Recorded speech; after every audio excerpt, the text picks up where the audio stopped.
Hello friends. Shashi Agarwal channel के अंदर मैं doctor Shashi Agarwal I welcome you all. आज का जो हमारा टॉपिक है that is the type of budget. Previous जो हमारा फर्स्ट पार्ट था उसके अंदर हमने अंडरस्टैंड किया था कि सेल बजट क्या है।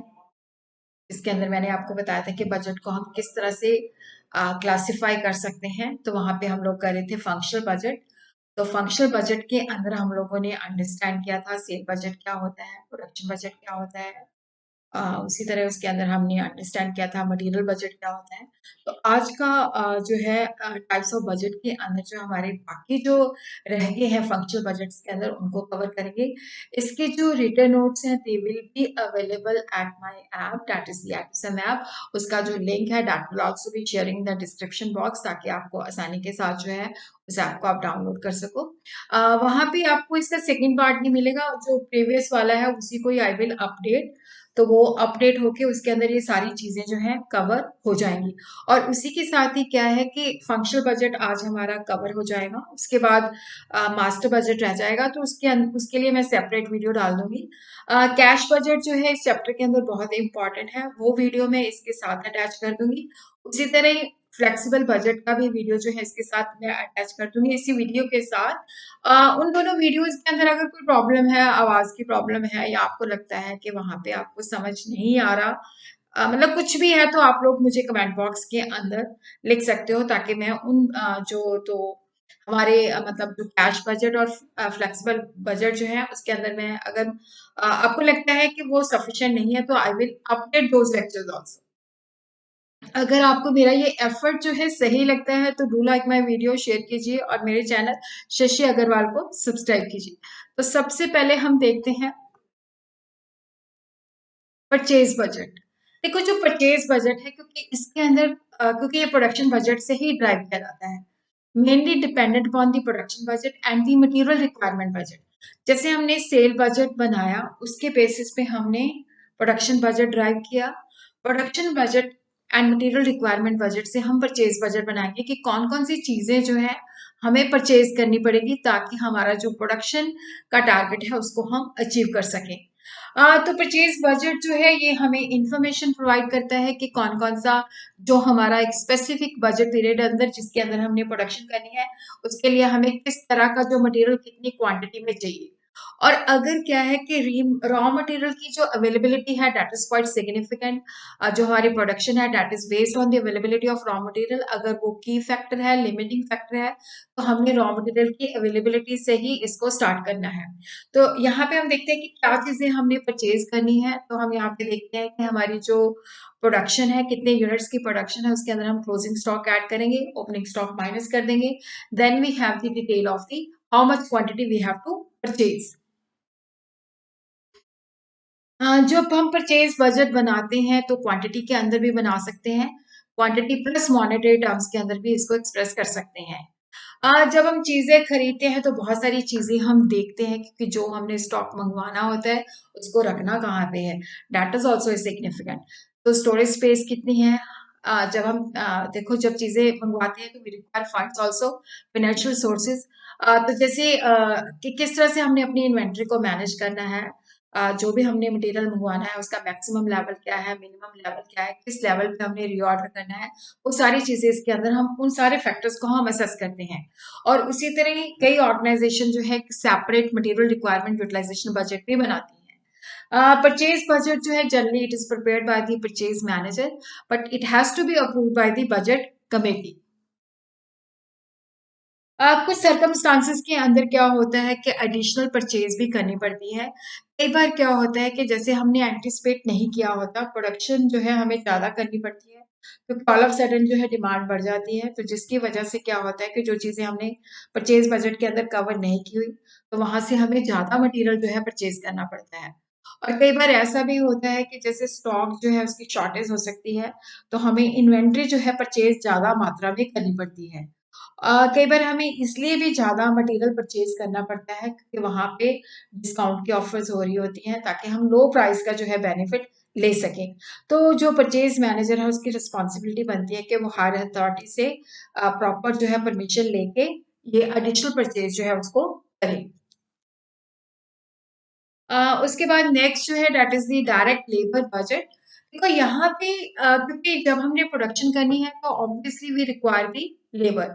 तो यहाँ पे हमें डायरेक्ट लेबर जो प्रोडक्शन के साथ जुड़ी हुई है, तो ये हमें बताती है कि हमें डायरेक्ट लेबर कितनी चाहिए। इसको हम दो वे से क्लासिफाई कर सकते हैं, labour requirement budget and labour recruitment budget.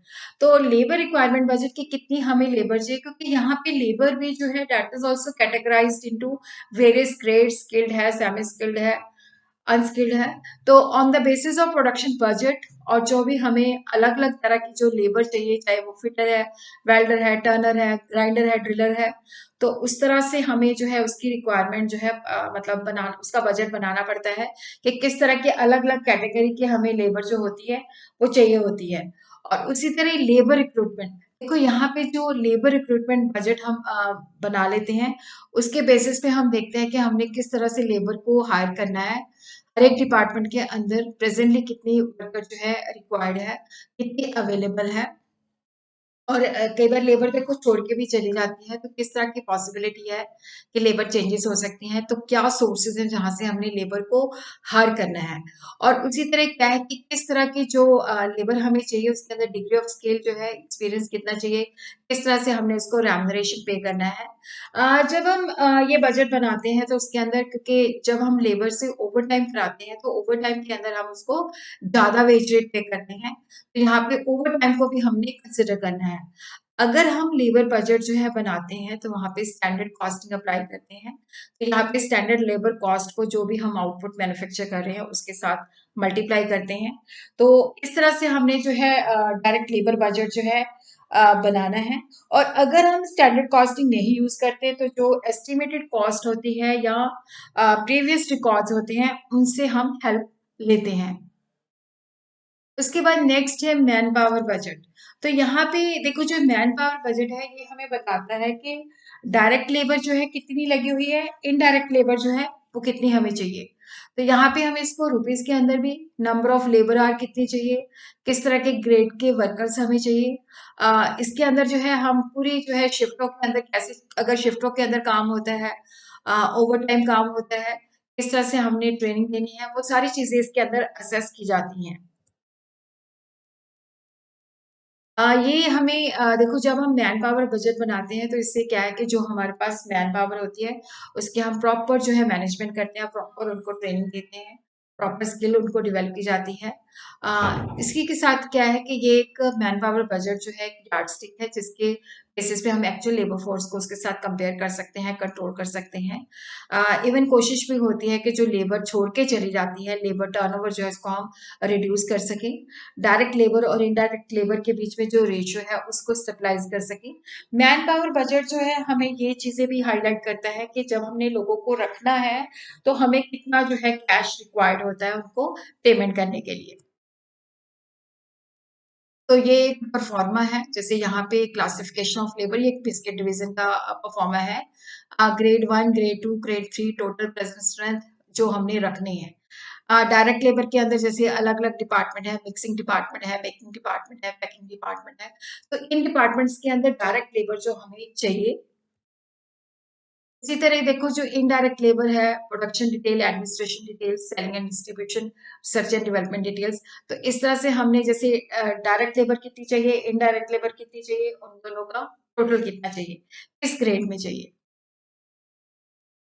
Manufacturing और प्रोडक्शन ओवरहेड बजट। तो यहाँ पे जो हमने एक स्पेसिफाइड बजट पीरियड के अंदर जब अपने प्रोडक्शन टारगेट हमने अचीव करने हैं तो ये हमारा जो फैक्ट्री के अंदर या मैन्युफैक्चरिंग प्लांट के अंदर जो खर्चा होता है दैट इज कॉल्ड मैन्युफैक्चरिंग और प्रोडक्शन ओवरहेड बजट, उसकी एस्टिमेशन की जाती है।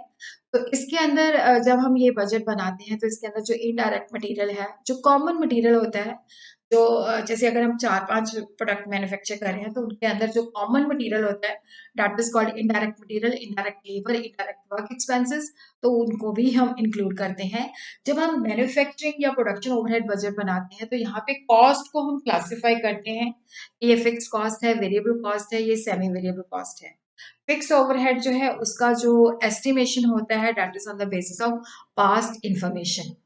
वेरिएबल एक्सपेंसेस जो होते हैं that is estimated on the basis of कि जितना हमने टोटल जो आउटपुट प्रोड्यूस करना है।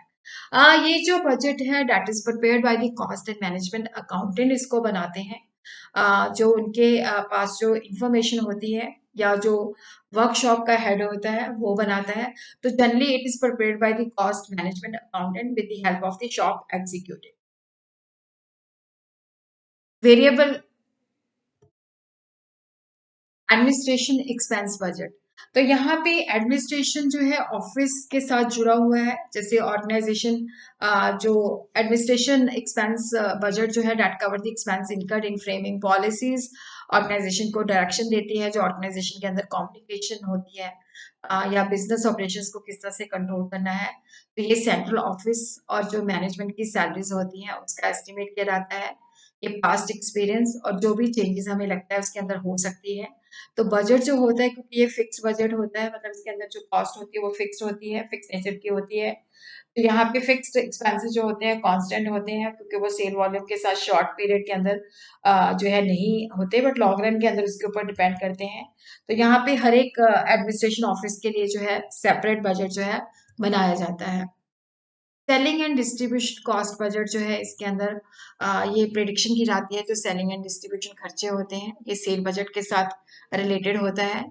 तो यहाँ पे हम देखते हैं कि सेल वॉल्यूम कितना है, उसके बेसिस पे ये डिटरमिन किया जाता है। तो बजट जहाँ पे हर एक जो sale and distribution selling and distribution overhead के ऊपर जो खर्चे होते हैं उन सब के ऊपर जो है बजट बनाया जाता है। जो लॉन्ग टर्म एक्सपेंसेस होते हैं जैसे एडवर्टीजमेंट है, जिनका बेनिफिट हमने कई सालों के लिए लेना होता है, तो उसको सेपरेट ओवर किया जाता है। सेलिंग एंड डिस्ट्रीब्यूशन ओवरहेड जो है फिक्स एंड वेरिएबल ओवरहेड के अंदर क्लासिफाई किया जाता है। सेपरेट बजट जो है वेरिएबल खर्चे और फिक्स ओवरहेड के लिए बनाए जाते हैं। कुछ चीजें जो होती हैं वो जुड़ी हुई होती हैं सेलिंग एंड डिस्ट्रीब्यूशन के साथ, जैसे cost of transport, but that is included in the departmental production cost budget. Plant utilization budget जो है ये हमें बताता है कि जो हमारे पास मशीनरी अवेलेबल है, जो हमारे पास कैपेसिटी अवेलेबल है, कि जब हमने प्रोडक्शन करनी है तो कितनी हमें प्लांट कैपेसिटी चाहिए होती है। तो यहाँ पे ये हमें बताता है कि इतने प्रोडक्ट जो है हमने मैन्युफैक्चर करने हैं। तो ये budget is expressed in terms of the convenient physical units as weight और नंबर ऑफ प्रोडक्ट्स और वर्किंग आवर। तो ये हमें जो प्लांट यूटिलाइजेशन बजट है ये हमें बजट पीरियड के अंदर हर एक डिपार्टमेंट का मशीन लोड कितना है ये बताता है। कि कुछ डिपार्टमेंट्स के अंदर हो सकता है ओवरलोडिंग हो सकती है। अ, तो वो सारी चीज़ों को बताता है। इवन ये हमें बताता है कि इन डिपार्टमेंट्स के अंदर आइडल कैपेसिटी है जिसको हम यूटिलाइज कर सकते हैं।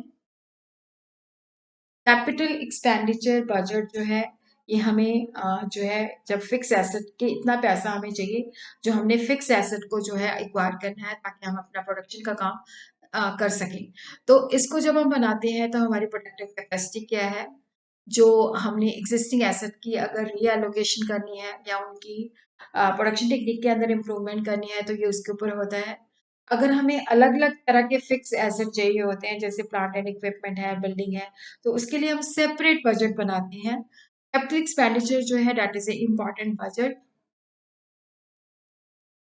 और जिसके अंदर हम बेसिकली जो है यहाँ पे research and development cost budget नहीं है ये।